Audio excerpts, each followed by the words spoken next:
ನಿನ್ನೆ ನಾನು ಸುರೇಶ್ ಇಬ್ರು ಕೂಡ ಜೆಡಿಜಿ ಪೊಲೀಸ್ ಸ್ಟೇಷನ್ ಹೋಗ್ಬೇಕಾಯ್ತು. ನಾವು ಅವ್ರಿಗೊಂದು ಪತ್ರ ಬರ್ದಿದ್ದು, ಪತ್ರ ರಿಲೀಸ್ ಆಗಿದ್ದು. ಫಸ್ಟ್ ನಮ್ಗೆ FIR ಕೊಡಿ ಅಂತ. FIR ಇಲ್ದೇನೆ ಚಾರ್ಜ್ ಶೀಟ್ ಹಾಕಿತ್ತು ಇದರಲ್ಲಿ ನ್ಯಾಷನಲ್ ಅಲ್ಲಿ ED ಅವರು ಚಾರ್ಜ್ ಶೀಟ್ ಹಾಕಿದ್ರು. ಸೊ ಕಾನೂನು ಪ್ರಕಾರ ಯಾವ್ದಾದ್ರು ಒಂದು ಸಂಸ್ಥೆಯವರು ಫಸ್ಟ್ ಹಾಕ್ಬೇಕು.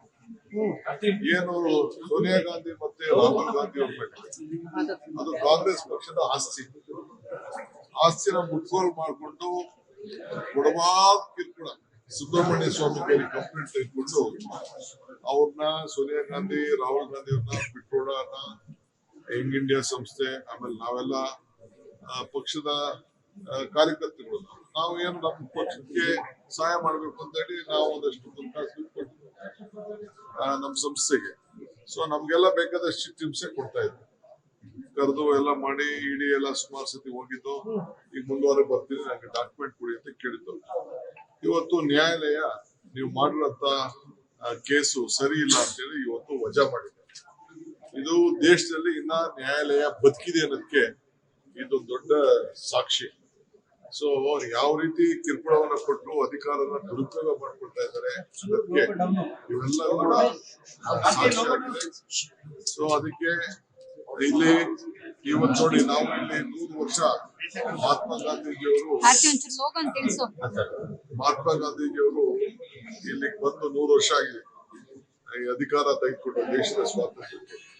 ನಾವು ಅವ್ರ ಹೆಸರಿನಲ್ಲಿ ಮನ್ರೇಗಾ ಕಾರ್ಯಕ್ರಮ ನಾವು ಇಟ್ಟಿದ್ದೇವೆ. ಮನ್ರೇಗಾ ಕಾರ್ಯಕ್ರಮ ಇಟ್ಟಿದ್ದೇವೆ ಅಂದ್ರೆ ಉದ್ಯೋಗ ಖಾತ್ರಿ ಯೋಜನೆ. ಈಗ ಆ ಹೆಸರು ತೆಗೆದಾಕ್ಬೇಕು ಅಂತ ಹೇಳಿ ಹೊರಟಿದ್ದಾರೆ. ಸೊ ಇದೆಲ್ಲ ಗಮನದಲ್ಲಿ ಇಟ್ಕೊಂಡು ನಾವು ಹೋರಾಟ ಅನಿವಾರ್ಯತೆ ಆಗಿದೆ. ನಾಳೆ ಬೆಳಿಗ್ಗೆ 9:30 ಗಂಟೆಗೆ ನಾನು ಚೀಫ್ ಮಿನಿಸ್ಟರ್ ಮತ್ತು ಎಲ್ಲ ಮಿನಿಸ್ಟರ್ಸ್ MLCಗಳು ಎಲ್ಲ ಸೇರಿ ಗಾಂಧಿ ಸ್ಟ್ಯಾಚ್ಯೂ ಮುಂದೆ ನಾವು ಧರಣವನ್ನ ಒಪ್ಕೊಂಡಿದ್ದೇವೆ ನಾಳೆ ಬೆಳಗ್ಗೆ. ಸೊ ಎಲ್ಲ ನನ್ನ ಶಾಸಕರು ಕೂಡ ಎಲ್ಲ ಪಾರ್ಟಿಸಿಪೇಟ್ ಮಾಡ್ತಾರೆ. ಒಂದು ಇಲ್ಲೇ ಏನು ಹೊಸದಾಗಿ ಗಾಂಧಿ ಸ್ಟ್ಯಾಚ್ಯೂ ಹೋದ ವರ್ಷ ಮಲ್ಲಿಕಾರ್ಜುನ್ ಖರ್ಗೆ ಸಾಹೇಬರು, ಪ್ರಿಯಾಂಕಾ ಗಾಂಧಿ ಎಲ್ಲ ಇನಾಗ್ರೇಟ್ ಮಾಡಿದ್ರು.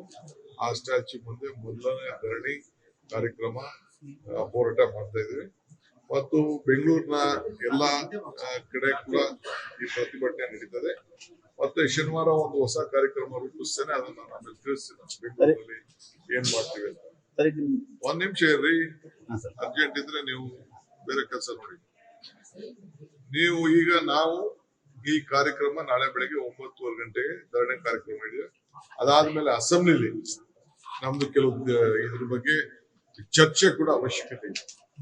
ಅಸೆಂಬ್ಲಿಲಿ ದಾಖಲೆ ಕೂಡ ಇದು ಅವಶ್ಯಕತೆ ಇದೆ. ಅದಕ್ಕೂ ಕೂಡ ನಾವು ಸಿದ್ಧತೆಯನ್ನು ನಾವು ಮಾಡ್ಕೊಳ್ತೇವೆ. ಅದರಿಗೆ ಅಸೆಂಬ್ಲಿಲಿ ಏನ್ ಮಾಡ್ತೀವಿ ಅನ್ನೋದನ್ನ ನಾವು ಆಮೇಲೆ ನಾವು ತಿಳಿಸ್ತೇವೆ. ಈಗ ಸದ್ಯಕ್ಕೆ ಎಲ್ಲ ನಮ್ಮ ಶಾಸಕರುಗಳಿಗೆ ನಾನು ರಿಕ್ವೆಸ್ಟ್ ಮಾಡ್ತೇನೆ. ಮತ್ತು ಇದು ಎಲ್ಲಾ ಜಿಲ್ಲಾ ಕೇಂದ್ರ ಸ್ಥಳದಲ್ಲಿ, ತಾಲೂಕು ಕೇಂದ್ರ ಸ್ಥಳದಲ್ಲೂ ಕೂಡ ಏನು ಒಂದು ಪ್ರತಿಭಟನೆ ಏನಿದೆ ಇದಕ್ಕೆ ಗಾಂಧೀಜಿಯವರ ಹೆಸರನ್ನ ಉದ್ಯೋಗ ಖಾತೆ ಯೋಜನೆಯನ್ನ ತೆಗೆದಿರೋದಕ್ಕೆ ಮತ್ತು ದ್ವೇಷದ ರಾಜಕಾರಣ ಸೋನಿಯಾ ಗಾಂಧಿ, ರಾಹುಲ್ ಗಾಂಧಿ ಅವರು ಮತ್ತು ನಮ್ಮ ಏನು 1937ರಲ್ಲಿ ಜವಾಹರ್ಲಾಲ್ ನೆಹರು ಸ್ಥಾಪನೆ ಮಾಡಿದಂತ ನ್ಯಾಷನಲ್ ಹೆರಾಲ್ಡ್ ಪತ್ರಿಕೆ ಅದು ಕಾಂಗ್ರೆಸ್ ಪಕ್ಷದ ಆಸ್ತಿ. ಆ ಶೇರ್ಸ್ ಕಾಂಗ್ರೆಸ್ ಪಕ್ಷದ ಅಧ್ಯಕ್ಷ ಹೆಸರು ಇಟ್ಕೊಳ್ದೆ ಇನ್ಯಾರ ಹೆಸರು ಇಟ್ಕೊಳಕ್ ಸಾಧ್ಯ? ಸೊ ಅದಕ್ಕೆ ಅವ್ರು ಇಟ್ಕೊಂಡ್ರು. ಅವ್ರೇನ್ ಸ್ವಂತ ಅಲ್ಲ, ಕಾಂಗ್ರೆಸ್ ಪಕ್ಷನೇ ಅವ್ರಿಗೆ ದುಡ್ಡು ಕೊಟ್ಟಿದ್ರು.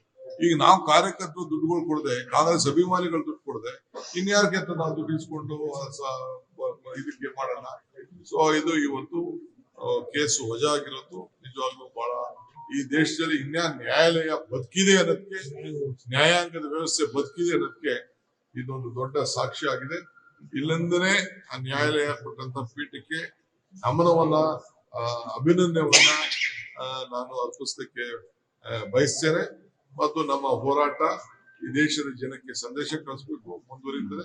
ಬೆಳಗ್ಗೆ 9:30 ಗಂಟೆಗೆ ಎಲ್ಲ ಶಾಸಕರುಗಳು ಯಾರು ಬೆಳಗಾಮಲ್ಲಿ ಇದ್ದೀರಿ ಎಲ್ಲ ಕೆಲಸ ಬಿಟ್ಟು ಬಂದು ಇಲ್ಲಿ ಪ್ರತಿಭಟನೆಯಲ್ಲಿ ಪಾಲ್ಗೊಳ್ಬೇಕು. ಆಮೇಲೆ ಮಿಕ್ಕಿದ ಅಸೆಂಬ್ಲಿ ಬೇರೆ ವಿಚಾರ ಮತ್ತು ಬೇರೆ ಪ್ರತಿಭಟನೆ ಕಾರ್ಯಕ್ರಮ ಕೂಡ ಹೊರಗಡೆ ಎಲ್ಲ ತಾಲೂಕು ಹೆಡ್ ಕ್ವಾರ್ಟರ್ಸ್ ಅಲ್ಲಿ ನಾಳೆನೆ ಡಿಸ್ಟ್ರಿಕ್ಟ್ ಹೆಡ್ ಕ್ವಾರ್ಟರ್ಸ್ ಅಲ್ಲಿ ಬೆಂಗಳೂರು ಆದಿಯಾಗಿ ಪ್ರತಿಭಟನೆ ಕಾರ್ಯಕ್ರಮವನ್ನು ನಮ್ಮ ಕಾರ್ಯಕರ್ತರು ಹಮ್ಮಿಕೊಳ್ಬೇಕು ಅಂತೇಳಿ ಇಲ್ಲಿಂದನೇ ನಾನು ಕರೆಯನ್ನ ನಾನು ಕೊಡ್ತೀನಿ. ಕೊಡ್ತಾ ಇದ್ದೇವೆ. ಸರ್, ಈಗ ಬಿಹಾರ ಎಲೆಕ್ಷನ್ಗೆ ಗೃಹಲಕ್ಷ್ಮಿ ಹಣ ಬಳಸಿದಾರ ಅನ್ನುವಂತ ಒಂದು ಪ್ರಶ್ನೆಯನ್ನ ಬಿಜೆಪಿ ಟ್ವೀಟ್ ಮಾಡಿದೆ ಸರ್. ಗೃಹಲಕ್ಷ್ಮಿ ಹಣ ಅಲ್ಲಪ್ಪ, ಯಾರೋ ಹಾಸ್ಪಿಟಲ್ಗೆ ಇದ್ದಕ್ಕೆ ಯಾರು ಗೃಹಲಕ್ಷ್ಮಿ ಮಾಡೋದು ಏನ್ ಸಂಬಂಧ? ಯಾವ ಟ್ವೀಟು ಬರಕ್ ಕೇಳಿ, ಎಲ್ಲ ಉತ್ತರ ಕೊಡೋಣ ಅದಕ್ಕೆ. ದೆಹಲಿಯಲ್ಲೂ ಪ್ರತಿಭಟನೆ ಆಗುತ್ತೆ ಸರ್. ಇದು ಸಂಸದರೆಲ್ಲರೂ ದೆಹಲಿಯಲ್ಲೂ ಪ್ರತಿಭಟನೆ ಆಗ್ತದೆ, ಇಡೀ ದೇಶದಲ್ಲಿ ಆಗ್ತದೆ. ಇದು ನಮ್ಮ ಪಕ್ಷದ ಅಸ್ತಿತ್ವದ ವಿಚಾರದಲ್ಲಿ ನಾವು ಪ್ರತಿಭಟನೆ ಮಾಡೇ ಮಾಡ್ತೀವಿ, ಹೋರಾಟ ಮಾಡೇ ಮಾಡ್ತೀವಿ. ಜನರಿಗೆ ಜಾಗೃತಿ ಮೂಡಿಸೋದ ಕೆಲಸ ನಾವು ಮಾಡ್ತೀವಿ. ನರೇಗಾ ವಿರುದ್ಧದ ಬಿಲ್ ಅದು ಅಥವಾ ಗಾಂಧಿ ವಿರುದ್ಧದ ಬಿಲ್ ಅದು ಅನ್ನುವಂಥದ್ದು. ಗಾಂಧಿಗೆ ಅಪಮಾನ ಮಾಡಬೇಕು. ನಾವು ನರೇಗಾ ಏನು ಹಣ ಕೊಡ್ಬೇಕು ಅಂತಿದ್ದೀವಿ, ಅದಕ್ಕೆ ದುಡ್ಡನ್ನ ಕಡಿಮೆ ಮಾಡಬೇಕು. ಉದ್ಯೋಗ ಖಾತ್ರಿ ಯೋಜನೆಯನ್ನ ಶಮನ ಮಾಡಬೇಕು. ಅದಕ್ಕೆ ತೆಗೆದುಕೊಂಡಂತ ತೀರ್ಮಾನ ನಂಬರ್ 1. ಎರಡನೇದು ನ್ಯಾಷನಲ್ ಅವಾರ್ಡ್ ವಿಚಾರ, ಯಂಗ್ ಇಂಡಿಯಾ ವಿಚಾರದಲ್ಲಿ ನಮ್ಮ ನಾಯಕರುಗಳಿಗೆ ನಮ್ಗೆ ಕೊಡ್ತಾ ಇರೋಂತ ಕಿರುಕುಳದ ಬಗ್ಗೆ ಏನ್ ನಮ್ಗೆ ನ್ಯಾಯದಿಂದ ಜಯ ಸಿಕ್ಕಿದೆ ಆ ವಿಚಾರವನ್ನ ಪ್ರಸ್ತಾವನೆ ಮಾಡೋದು. ಲೇಟೆಸ್ಟ್ ಹಾಗೂ ಇಂಟ್ರೆಸ್ಟಿಂಗ್ ಸುದ್ದಿಗಳಿಗಾಗಿ ಬಾಸ್ ಟಿವಿ ಕನ್ನಡ ಚಾನೆಲ್ನ ಸಬ್ಸ್ಕ್ರೈಬ್ ಮಾಡಿ. ಹಾಗೆಯೇ ಬೆಲ್ ಐಕಾನ್ ಪ್ರೆಸ್ ಮಾಡಿ. ಇದರ ಜೊತೆಗೆ ಫೇಸ್ಬುಕ್, ಇನ್ಸ್ಟಾಗ್ರಾಮ್, ಎಕ್ಸ್ ನಲ್ಲೂ ಮಿಸ್ ಮಾಡದೆ ಫಾಲೋ ಮಾಡಿ.